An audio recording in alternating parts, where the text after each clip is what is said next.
A few weeks ago, I accepted a job running the dyno for Speeds Performance Plus, driving all over the U.S. to different motorcycle rallies and operating the dyno for them at these rallies. This job will require me towing my travel trailer to stay in with my wife and my dogs, and I wanted to bring my Polaris RZR with me so that as we went around the country, we could drive the RZR around and spend some time riding it and playing with trails all over the place.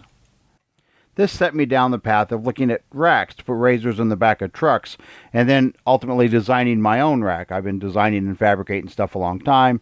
My brother's a great welder with some awesome tools for that type of stuff, so I designed a rack. After tweaking the rack design for, probably a couple of weeks, the original idea here was to have the winch mounted on the rack so I could winch the UTV, my RZR, up onto the rack and not have to drive it up.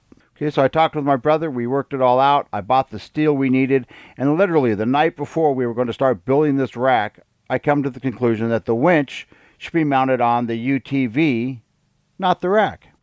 There are pros and cons to mounting the winch on the rack or the UTV, and I'm not going to really get into those right here. Let's just say that I mostly chose to put it on the UTV for a couple reasons. One is Polaris RZR designs these frames to actually hold a winch.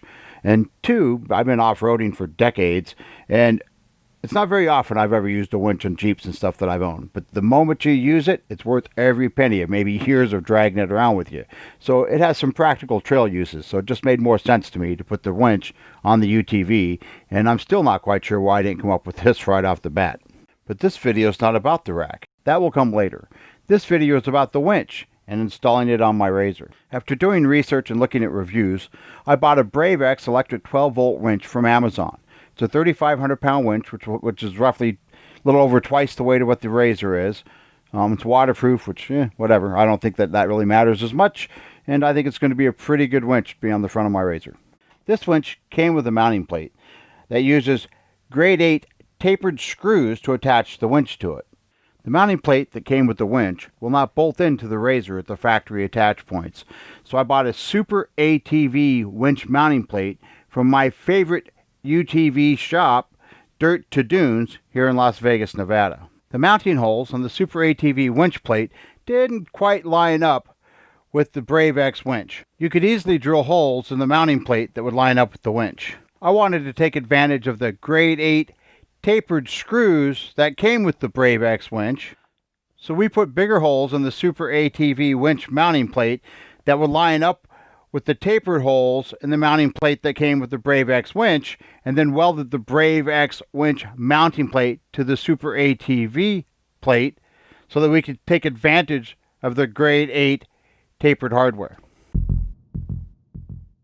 Sliding the winch plate between the front upper and lower A-arms lets you easily place it into its position above the front differential.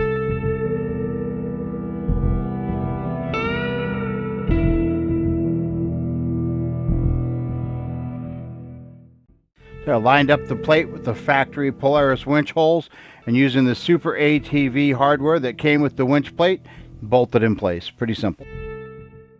I slipped the winch in from the left side and then bolted it securely with its tapered grade 8 hardware down to the winch mounting plate.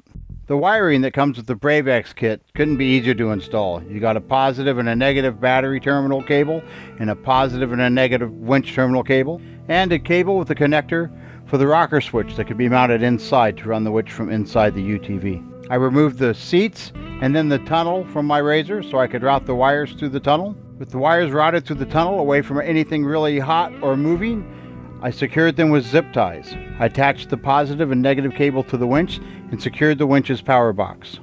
I bolted the Super ATV fair lead mounts to the front of my RZR. Then I bolted on the 4-roller fair lead that came with the BraveX winch. I powered the winch for the first time with the remote by spooling the cable out so I could run it through the fair lead. Then I connected the hook. For my first test pull, I decided I was going to load it onto the rack we just built for my truck. With the ramps in place, I positioned the RZR to get ready to load. I rotated the winch's clutch knob to free spool, pulled the cable out and connected to the hook to the D-ring at the top of the winch point at the top of the truck rack. I engaged the clutch on the winch and with the remote, powered the winch to spool the cable in, holding the cable until it took all the slack out of it and became tight. Then I carefully winched my RZR up onto the rack, very slowly and cautiously, stopping to make corrections to the steering to keep it straight and on track, and it worked awesome.